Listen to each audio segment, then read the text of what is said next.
What is the argument from miracles? The argument from miracles says that God has acted in history in ways that suspend or transcend ordinary natural processes, most supremely in the resurrection of Jesus.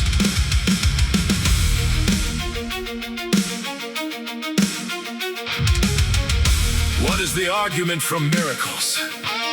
The argument from miracles says that God has acted in history in ways that suspend or transcend ordinary natural processes, most supremely in the resurrection of Jesus.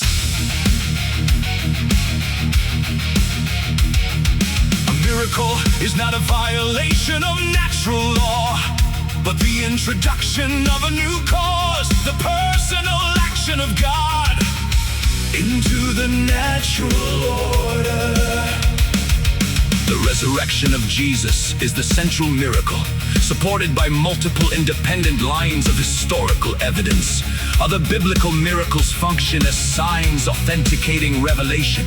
David Hume's argument against miracles fails because it assumes the very uniformity of nature that is at issue and ignores the specific evidence for particular events. Jesus answered them, "I have shown you many good works from the Father. For which of them are you going to stone me?" God raised him up, losing the pangs of death because it was not possible for him to be held by it. C.S. Lewis argued in Miracles that the real question is not whether miracles are possible, but whether the God who created nature can also act within it. Craig Keener has documented hundreds of well-attested contemporary miracle claims that challenge Hume's uniformitarian assumption.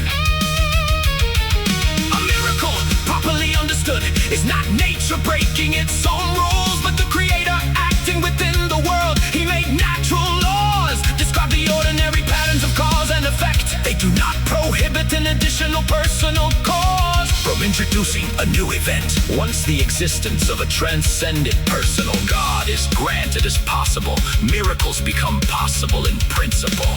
The decisive question is therefore historical. Has such a God in fact acted in particular, publicly accessible ways?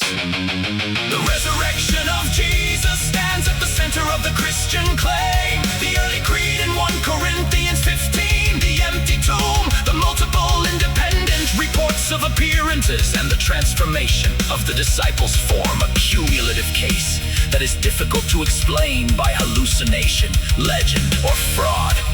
If that event occurred, then God has acted decisively in history, and the claims of Jesus are publicly vindicated. Other biblical miracle function as signs that authenticate the messenger and the message. They are not random displays of power, but purposeful indicators pointing to the identity and authority of the one who performs them. Hume's classic objection that the uniform experience of mankind against miracles outweighs any testimony for them assumes the very point in dispute. It treats the absence of miracles as a settled law rather than an open historical question, and assigns virtually no weight to specific, well-attested counter-evidence. Keener's extensive documentation of contemporary claims further shows that the uniformitarian assumption is itself open to challenge.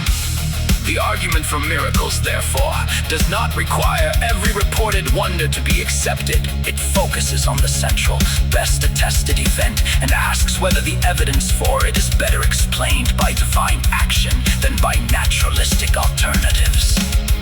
If the resurrection stands, the door is open to the rest of the biblical testimony. If it falls, the Christian claim collapses with it. The honest inquirer is invited to examine the historical data surrounding that event rather than to dismiss miracles in principle before the evidence is weighed.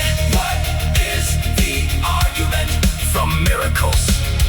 The argument from miracles. The argument from miracles says that God has acted in history in ways that suspend or transcend ordinary natural processes, most supremely in in the resurrection of Jesus.